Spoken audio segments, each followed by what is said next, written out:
أصبحنا ما بين شرعية منبطحة وميليشيات حوثية في صنعاء ومجلس انتقالي في الجنوب.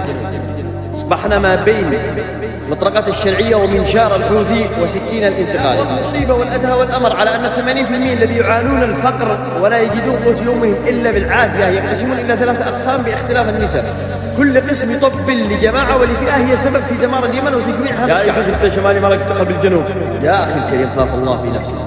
80% نسبة الفقر، وعادك الآن تقول أنت جنوبي أنت شمالي أنت حمود أنت سعيد.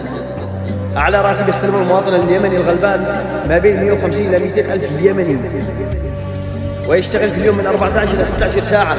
المبلغ هذا يفعل به المسؤول باقة النت. عيب.